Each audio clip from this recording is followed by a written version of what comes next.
अस्सलाम वालेकुम my YouTube family, कैसे हैं आप सब। उम्मीद है खैरियत से होंगे। अल्लाह का शुक्र है मैं भी ठीक हूँ।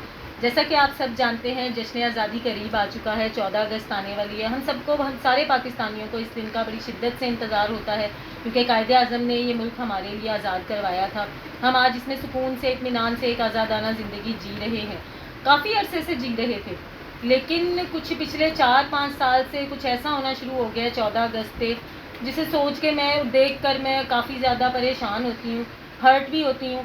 लेकिन कभी कभार मुझे हुआ कि ये आखिर क्या सोच के बनाने वाले ने क्या बनाया है, जो पिछले 4-5 साल से हमारे बच्चों ने काम शुरू किया हुआ है। बल्कि बच्चों ने नहीं, बड़े लड़कों ने भी एक बहुत ही ख़तरनाक किस्म की चीज़ जो मैं आप लोगों को दिखाने लगी हूँ।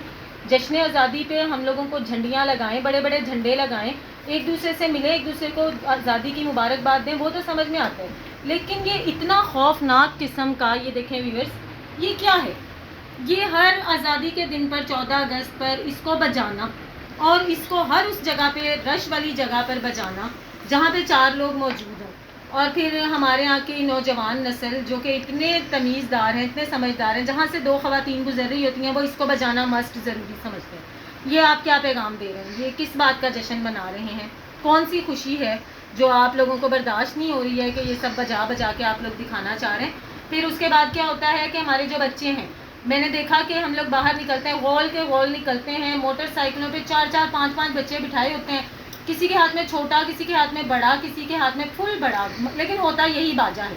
ये खौफनाक बाजा, आई एम सॉरी टू से, कि ये जश्न आज़ादी को तो शो नहीं करता। हाँ, अगर आपके घर में कोई ऐसा बुज़ुर्ग हो, माइंड मत करिएगा मेरी बात को। ऐसा होता है कि बाज़ बुज़ुर्ग होते हैं कि जो बहुत अरसे से ऐसी हालत में जी रहे होते हैं कि जिनको देख के उनके लवाकिन सोचते हैं कि अल्लाह पाक इनकी बेहतर तरीके से मट्टी समेट लें तो बेहतर है। उनको कुछ ऐसी प्रॉब्लम्स होती हैं, उठ नहीं सकते, बैठ नहीं सकते, खा नहीं सकते, तो वो उनके लिए, अपने लिए भी बड़ी मुश्किल और अज़ियत वाली ज़िंदगी होती है। तो वो सोचते हैं कि ये आराम से इनकी ज़िंदगी का सफ़र ख़त्म हो जाए। तो अगर वो ना ख़त्म हो रहा हो, तो अगर ये बाजा आप उस बुज़ुर्ग के सर पे बजा दें, तो मैं आपको गारंटी देती हूँ कि आपका काम बहुत आसान हो जाएगा। वो बुज़ुर्ग बहुत आसानी से अल्लाह ताला के पास चला जाएगा। ये इस कदर खौफनाक चीज़ है कि मैं आपको बता नहीं सकती। और मैं ज़ाती तौर पे इससे बहुत ही ज़्यादा चिढ़ती हूँ, और मुझे लगता है कि हमारी बाकी भी आवाम में काफ़ी ज़्यादा ख़वातीन और हज़रात ऐसे होंगे जो इससे चिढ़ते होंगे।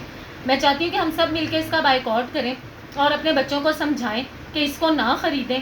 बड़ी मेहरबानी होगी। लोगों के कान, उनकी नींदें, उनका सुकून बर्बाद ना करें। ये जश्न आज़ादी का दिन है, इसे जश्न आज़ादी की तरह से मनाएं। अच्छी अच्छी पॉइंट्स पढ़ें, अच्छे अच्छे तराने पढ़ें। ये इस तरह की बेहुदा चीज़ें ना बजा के हम लोगों के कानों को ख़राब करें। उम्मीद है वीडियो आपको पसंद आई होगी। अगर पसंद आई हो तो लाइक और सब्सक्राइब करना ना भूलिएगा। मिलती हूँ अपनी अगली वीडियो के साथ। और व्यूअर्स, एक बात, अगर आप लोगों को मेरी वीडियोस पसंद आती हैं तो मुझे कमेंट सेक्शन में ज़रूर बताया करें, ताकि, और मुझे न्यू आइडियाज़ भी दिया करें कि किस टॉपिक पे आप वीडियोस देखना चाहते हैं, ताकि मैं आप लोगों के लिए वो वीडियोस बनाऊँ। मिलती हूँ अपनी अगली वीडियो में, तब तक के लिए अल्लाह हाफिज़।